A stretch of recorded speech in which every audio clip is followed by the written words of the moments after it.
Hello friends, welcome back to my channel Judy's Cooking Diary. இன்னைக்கு நம்ம ஒரு snacks recipe தான் பார்க்க போறோம். குழந்தைங்களுக்கு 5 minutesல எப்படி குயிக்கா செய்யறதுன்னு பார்க்கலாம். நம்ம வீட்ல ஏற்கனவே சப்பாத்தி செஞ்சு எக்ஸ்ட்ராவா ஆயிடுச்சுன்னா இந்த மாதிரி குழந்தைங்களுக்கு செஞ்சு கொடுத்தீங்கன்னா ரொம்பவே விரும்பி சாப்பிடுவாங்க. சோ எப்படி செய்யறதுன்னு பார்க்கலாம். பவுல்ல 2 முட்டைய இந்த மாதிரி உடைச்சு ஊத்திக்கோங்க. எக் நல்லா பீட் பண்ணிக்கோங்க.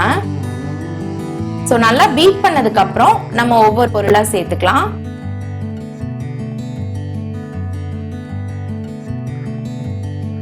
நல்லா பீட் பண்ணதுக்கு அப்புறம் ஒரு பச்சை மிளகாய் பொடியா கட் பண்ணி சேர்த்துக்கோங்க. 2ல இருந்து 3 ஸ்பூன் அளவு வெங்காயம், 2 ஸ்பூன் தக்காளி,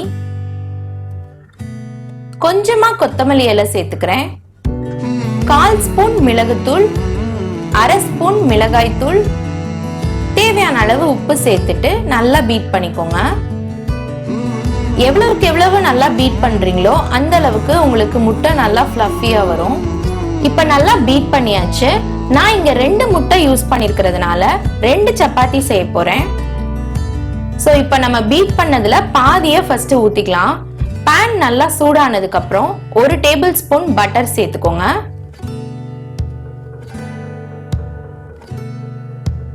பட்டர் நல்லா உருகுனதுக்கு அப்புறம் நம்ம அடிச்சு வச்சிருக்கிற முட்டையில பாதியை இப்ப சேர்த்துக்கிறேன்.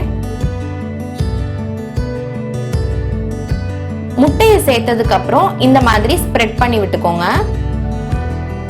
லிக்விட் கன்சிஸ்டன்சில இருக்கிறப்பவே நம்ம கிட்ட மீந்து போன சப்பாத்தி இருந்தா அதை சேர்த்துட்டு லைட்டா பிரஸ் பண்ணி விட்டுக்கோங்க.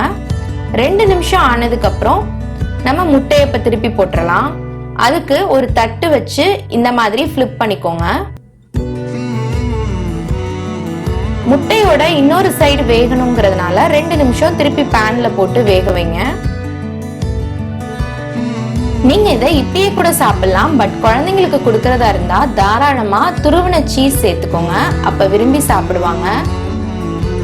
சீஸ் சேர்த்துட்டு இந்த மாதிரி மடிச்சு விட்டு 2 நிமிஷம் வேக விடுங்க. அப்பதான் சீஸ் நல்லா மெல்ட் ஆகும்.